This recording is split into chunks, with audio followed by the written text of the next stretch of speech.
प्रवक्ता हमारे साथ है त्यागी साहब। वो कह रहे हैं कि आप उनके अधिकारों का हनन करना चाह रहे हैं। देखिए, ओवैसी साहब की बात को गंभीरता से ना देश लेता है ना उनका समाज लेता है। वो तो हमेशा एकदम विरोध करना, भड़काना, आग लगाना, देश को तमाशा बनाना, समाज में अलगाव पैदा करना, ये उनकी सोच हमेशा रही है। ये कोई नया बयान नहीं दिया। मैं आपसे फिर बात करना चाह रहा हूं, क्या ये लोग कौन है? ये क्यों चाहते हैं कि भाई एक व्यवस्था ना बने? हाँ, क्या ये लोग ये चाहते हैं कि भाई वही व्यवस्था हो जाए, आईपीसी बंद हो जाए? ये तो कानून है कि ये भी है कहीं किसी समाज का कि चोरी करे तो हाथ काटो। तो एक समान नागरिक संहिता बनने का प्रयास जो हो रहा है, ये एक पहल है। ये एक बड़ी सार्थक और समझदारी भरी पहल है जिसकी तरफ काम होना चाहिए, जिसमें सबको सहयोग देना चाहिए, ना कि भड़काना चाहिए। सबको ऐसा माहौल तैयार करना चाहिए, सब लोग इस तरह से तैयार हो जाएं, एक विरोध की भावना न बने, एक समाज में एक व्यवस्था बने, देश में एक व्यवस्था बने, ताकि अलग अलग जगह जो कानून तब बनते हैं और तब दिक्कतें होती हैं तमाम तरह की, उनसे बचा जा सके। हसन साहब, अब मुझे एक चीज मैं आपसे समझना चाह रहा हूं कि अगर ये आ गया, लागू कर रही है सरकार, तो इसकी जरा हमें बताइए ना कि इसके क्या कुछ हो सकते हैं, दिक्कतें क्या हो सकती हैं, परेशानी क्या हो सकती है, वो कारण तो आप हमसे बताएं कम से कम।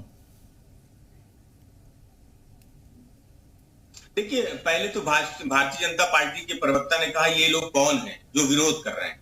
तो मैं इनको पहले इनकी बात का जवाब दे दूं कि ये तो सुप्रीम कोर्ट के रिटायर्ड जज थे, बीएस चौहान, जिनकी अध्यक्षता में आपकी भारतीय जनता पार्टी की मोदी जी की सरकार ने विधि आयोग का गठन किया था।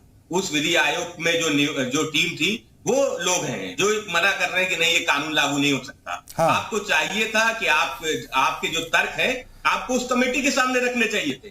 आपको कहना चाहिए था कि आप बीएस चौहान साहब, आपने ये जो रिपोर्ट सबमिट कर दी है हमें 2018 में, गलत कर दी है। आप तो देश के खिलाफ हैं। आपको तो एक समान कानून की पक्षधर होना चाहिए था। लेकिन क्योंकि वो कानून के जानकार हैं, वो संविधान की प्रस्तावना जानते हैं, संविधान की आत्मा को जानते हैं, वो जानते हैं कि ये देश अनेक धर्म को मानने वाले लोग, अनेक धर्म के वो लोग जो कश्मीर से कन्याकुमारी तक रहते, एक ही धर्म के फॉलो करने वाले लोग अलग अलग रीति और रिवाज के साथ अलग अलग क्षेत्रों में, अलग अलग प्रदेशों में रहते। वो वीएस चौहान साहब थे, भारतीय जनता पार्टी का मित्र। वो उनके नेतृत्व में गठित कमेटी थी जिसने इस देश को जाना। हाँ। इस देश की विविधता को जवाब दे लीजिए त्यागी जी, उसको जाना। इसलिए वो इस कानून के विरोध में थे। उसका जवाब दे नहीं रहे।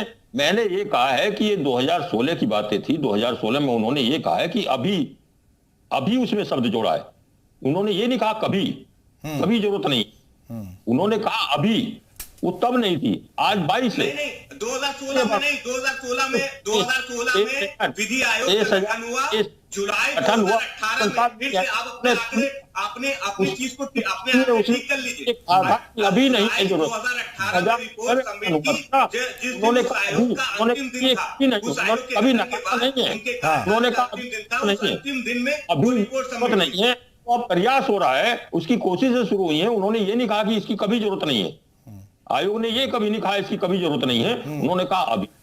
तो अब ये जो धीरे से प्रयास शुरू हुआ है, एक कोशिश शुरू हुई है, ये तो सकारात्मक पहल है। आपने जो पूछा अभी, ये पूछा गया आपसे कि इसकी वजह बताइए ना कि क्या खामियां है। आपके पास जवाब नहीं है।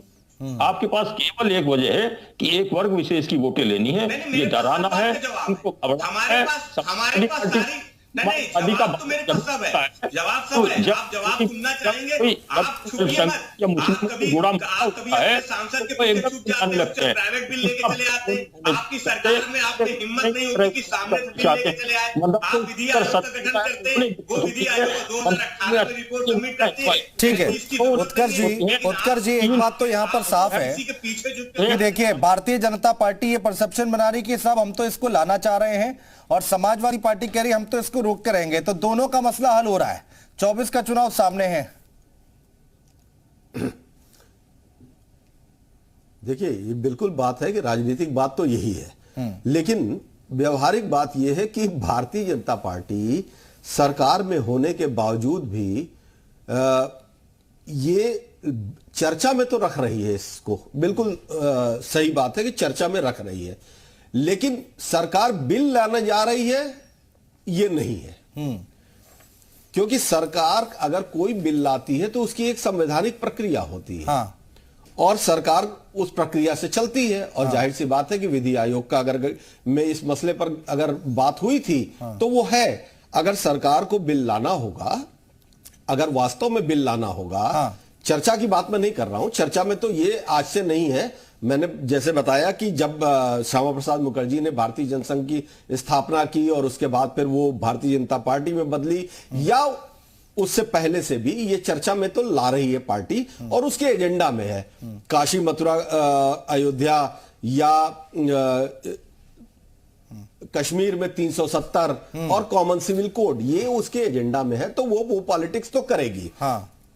दूसरी तरफ जब वोट बैंक की बात आती है, जब तो सबके तर्क अलग होते हैं। समाजवादी पार्टी का भी अपना एक तर्क है, कांग्रेस का भी अपना तर्क है, जनता दल यूनाइटेड का भी तर्क है और शिरोमणि अकाली दल का भी अपना तर्क है। इस बार इसको मैं मेंशन इसलिए कर रहा हूं कि सिख पर्सनल लॉ एक्ट भी एक बड़ा मसला है इसके भीतर। बिल्कुल। तो वो एक पॉलिटिक्स है। लेकिन सरकार जब लाना चाहती है तो एक प्रोसेस होता है। सरकार उस प्रोसेस को अगर लेके आए तो सरकार की गंभीरता हमको लगती है। और उस प्रोसेस में जाहिर सी बात है कि ऐसे मसलों पर जब बात होगी तो एक प्रपोजल आएगा, उसके ऊपर एक डिस्कशन के लिए टाइम दिया जाएगा, वो डिस्कशन में लोग ऑब्जेक्शंस लगाएंगे। हाँ।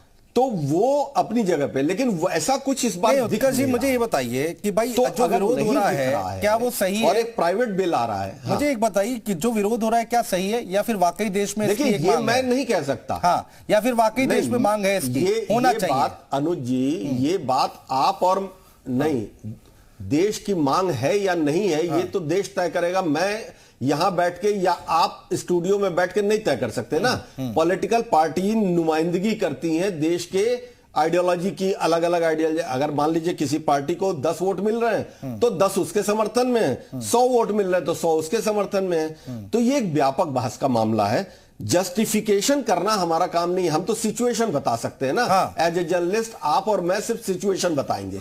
तो सिचुएशन की बात यह है कि फिलहाल जो कुछ हो रहा है वो एक पॉलिटिकल मर्मरिंग है। उसके आधार पर जनमानस तैयार करने की एक कोशिश है। ठीक है। और जाहिर सी बात है कि पॉलिटिकल पार्टियां ये करती हैं और उनको करना चाहिए। ठीक है, रहिए आप हमारे साथ, वोटिंग उसी आधार पर रहिए आप हमारे साथ तर्क समझने की कोशिश करेंगे। भारतीय जनता पार्टी और सपा के प्रवक्ता हमारे साथ है, लेकिन यूसीसी पर केंद्रीय मंत्री स्मृति ईरानी ने जी मीडिया के मंच पर अपनी राय रखी। यूनिफॉर्म सिविल कोड पर उनका क्या कुछ कहना है वो सुन लेते हैं एक बार। अगर आप कहते हैं कि एक धर्म की लड़की को 18 साल के बाद शादी करनी है, लेकिन दूसरे धर्म में आप 15 साल की उम्र में एक बच्ची की शादी करा दोगे, तो देयर इज अ प्रॉब्लम। और अगर आप मात्र महिला की बात ना करें, संविधान की बात करें, तो क्या हिंदुस्तान में सभी धर्म के लोगों को एक समान कानून के सामने प्रस्तुत नहीं होना चाहिए? क्या अलग अलग धर्मों के लिए अलग अलग कानून होना चाहिए? तो यूसीसी की जब आप बात करते हैं उसकी पृष्ठभूमि यही है कि अगर हम कहते हैं justice for all, what is the basis of that justice? 15 साल की नाबालिग बच्ची का क्या जबरन ब्याह कराना चाहिए? लेकिन अगर उनकी कानून में ये मर्यादा है तो कई ऐसे कोर्ट के दस्तावेज आए हैं जिसमें कोर्ट ने कहा भाई कानून में लिखा है करा दो 15 साल में। और उसका परिणाम क्या होता है? बच्ची 16 साल की उम्र में इम्प्रेग्नेट हो जाती है, बच्चा पैदा करती है, या तो खुद मर जाती है या बच्चा मर जाता है। क्या हम चाहते हैं 16-15 साल की बच्चियों के साथ ये हो? तो मैं तो बिल्कुल इत्तेफाक रखती हूँ। फखरुल हसन साहब, सुना आपने स्मृति ईरानी क्या कह रही थी? बिल्कुल सुना। हाँ, नहीं तो फिर भी आप विरोध करते हैं? तर्क समझ में आए आपको?